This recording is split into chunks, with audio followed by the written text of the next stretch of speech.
Edad nila mga. Checking my supplies kung kompleto pa. Ito yung walnut. Nasama ko sa snack ko kahit mga 2 piraso, 3, 4 yun. O kaya minsan sa smoothie, wala na siya. Kailangan ko na umorder. Psyllium husk, marami pa. Source of fiber. Yan talaga, lalo na kung nahirapan kayo mag-poop. Yan, psyllium husk. And ito, order na ba ako? Baka wala pa akong pamilya. Walnut muna. Ito marapit na rin palang maubos. Flax seeds to guys. Ito, marami pa naman.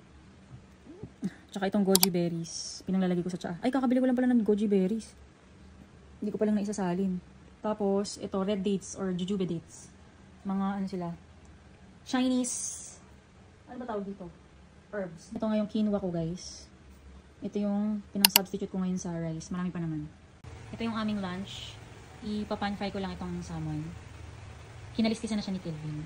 And then, yung mga pinamiling gulay, ipa-fireball ko na yan guys. Or ipi-pre-cook pero half-cook lang. Para kung gusto kong igisa. Or minsan, kinakain ko na siya as is, walang lasa. Pag umaga. Kasi why not? Mas healthy. Mag-alas stress na pala. Hindi pa kami na. Oo, mag-alas stress na. Hindi pa kami nagla-lunch. So, mabilis. Oh, yun nga, ano ni. Mabilis lang naman nagtuyo yung salmon. Pero bago yun, gagawa muna ako ng fiber drink ko. Amazing. Pag ganun,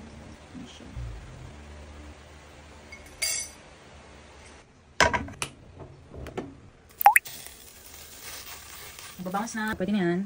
Kung olive oil, pomace, or yung extra light, pwede siya for frying.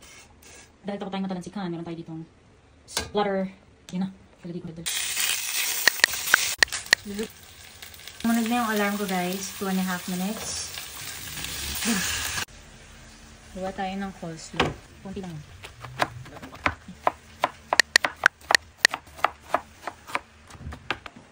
Wait wala yun.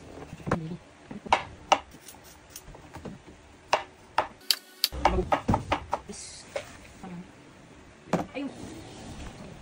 Page. Pero kung gusto nyo mas healthy, Greek yogurt.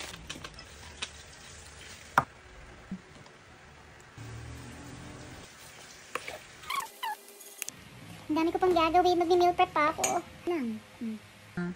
Ito kasi yung ginamit ko. Korean siya.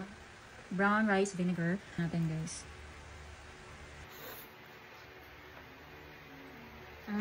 Sarap. Sakto yung timpla. Kain na na. Magpo-pour na pala. Ito yung aking lunch guys. Sinukat ko na siya. Post ko na lang sa screen yung measurement. Pero ito ay 367 kilocalories. Ito yung ginawa kong coleslaw. Kung mapapansin nyo, wala siya masyadong mayonnaise. Tapos yung ginamit ko reduced fat pa, Japanese mayo. Tapos ito, galbi sauce. Pwede nyo naman bawasan yan.